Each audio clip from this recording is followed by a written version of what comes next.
Let's get some, well, this is the best analysis you can get. The Australian's editor-at-large, Paul Kelly, who joins me now. Paul, I've got to ask you about the circus that is New South Wales and Victoria. Let's start with New South Wales. What's going to happen from here on in with Gladys Berejiklian?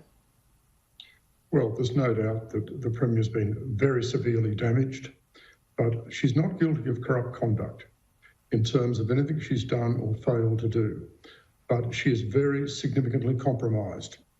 The evidence today from Daryl Maguire was devastating in terms of his admissions of a series of misdemeanors, in terms of the way he used his parliamentary office for personal gain, and this directly affects the Premier, given her conversations with him for a long period of time about property development.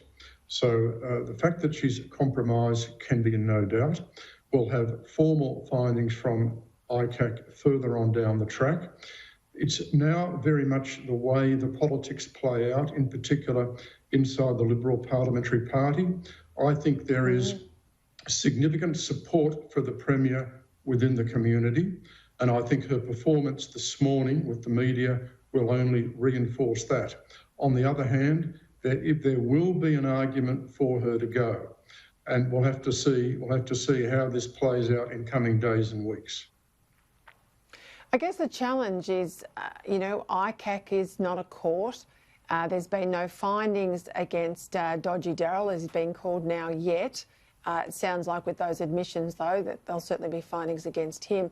The Premier maintains her innocence, but it's whether or not she can survive until such time as there is a report. And let's say she's exonerated. Well, she could well be forced out politically for the circumstances. This is the real challenge with ICAC.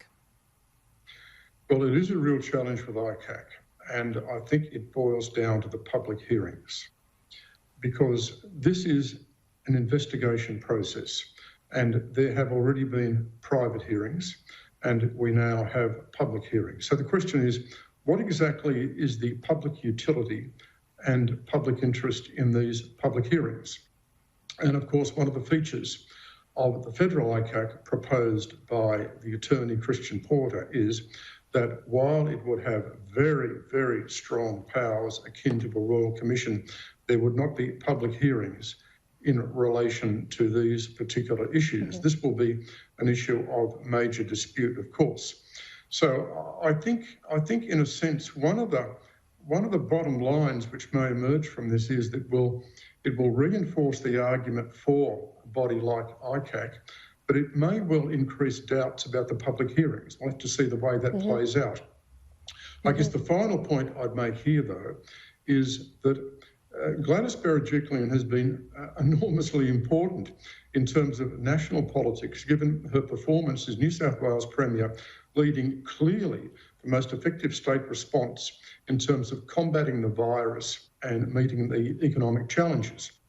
Scott Morrison has built her up enormously, particularly given the difficulties that Morrison has with Labor premiers in the West, in Victoria and in Queensland.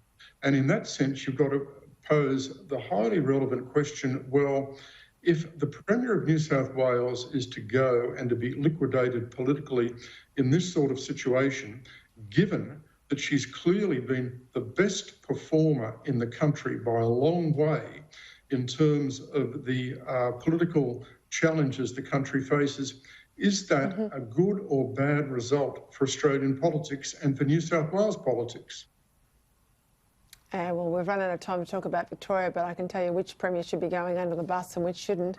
Paul Kelly, thank you for your time. Thanks, Peter.